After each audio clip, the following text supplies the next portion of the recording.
If you're going to do a dramatic sky, you need lots of space on your paper. I have done my drawing. It was a complicated drawing, this, because I had to try and make it level. So I thought I'll actually measure it for once, because my horizons usually go that way or that way, and then they go that way. So I thought I'll measure it and I'll do a straight one. How about that? And then, even better, get your masking tape, stick it along there, and then it doesn't really matter what you do, does it? So just as if you're painting a window, so that'll give me a nice straight line, won't it? So there, you've got a good start. There is my painting, and I'm sure my art tutor would say, don't do another mark, you have a finished painting. But for anyone who wants something a bit less minimal, I will put a bit of paint on. So yeah, I do lots of water, but what I do like is keeping the odd strong edge and the odd bit of pure white, because that just gives you a bit more drama.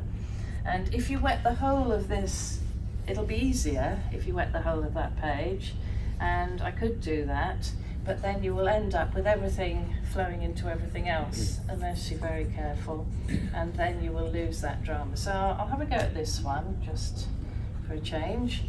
And so I'll see where I've got my main lines, and that's where I'm going to put water.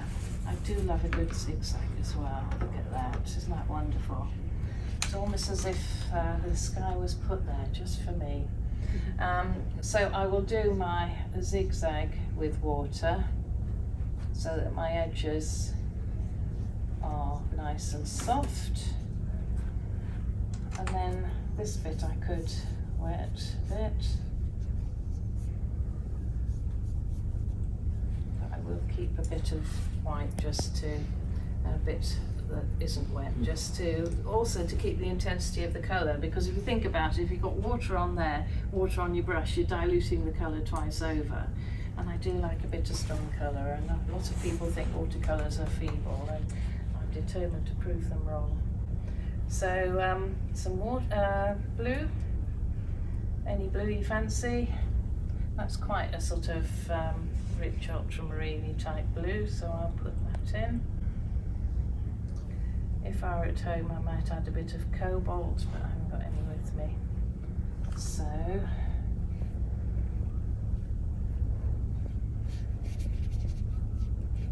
So you see, I don't tend to go over bits that I've already painted.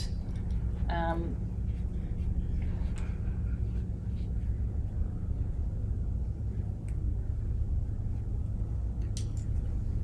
then any edges that I'm not happy with, I've got one hard line here which I don't like. So just damp brush, but dried off so your water doesn't flood in and affect the wash. Take off that. But I will keep a little edge there just so that I've got my, because a lot of people will say, well, can't you just paint that sky blue and then dab out the clouds? And the difficulty with that is you end up with pale blue clouds, which, you know, can look okay, but you do lose that lovely sparkle that you get with the white. And I like a bit of sparkle.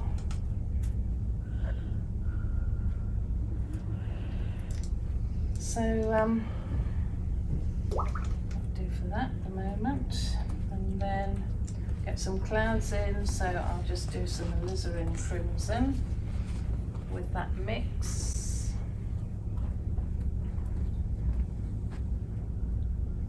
Which is quite purple, so I'm going to add a touch of burnt umber just to grey it down a bit. Need a bit more blue. So, I mean, with the mixing, you just have to keep on with it until you've got what you want, really. So I'm just adding little bits of those, and don't necessarily add your next colour to the whole mix, because, you know, you might find you need too much of it and you end up losing it again. So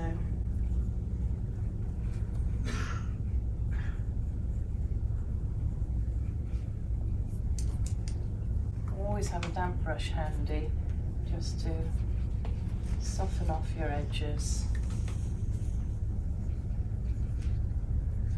And you do end up with a bit of a mess to start with, but I just will put I like about watercolour.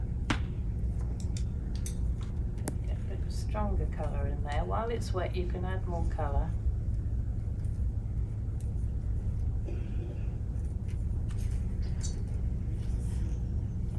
Get a real black cloud there, so we'll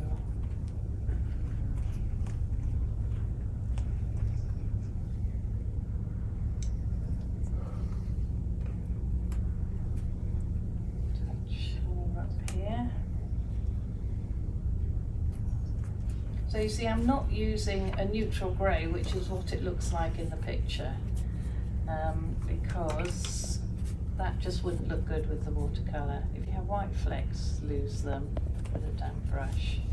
That'll give you some cloud-like effects. And I'm going to take a bit off the bottom there.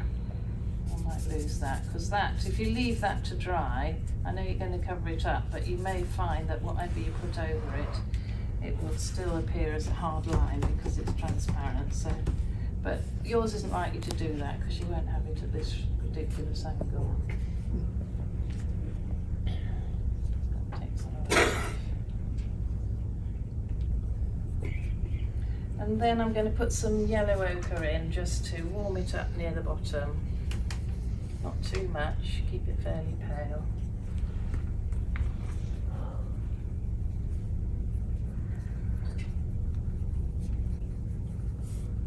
Do a little bit up there as well.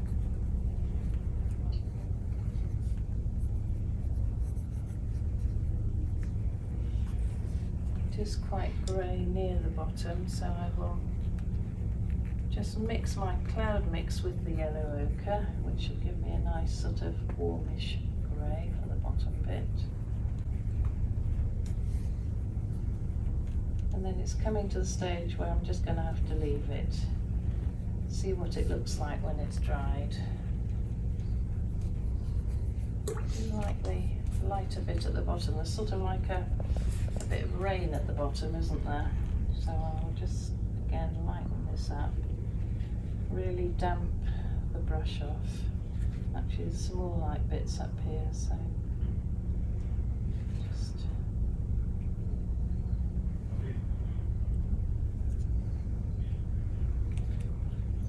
touch of the yellow ochre down there.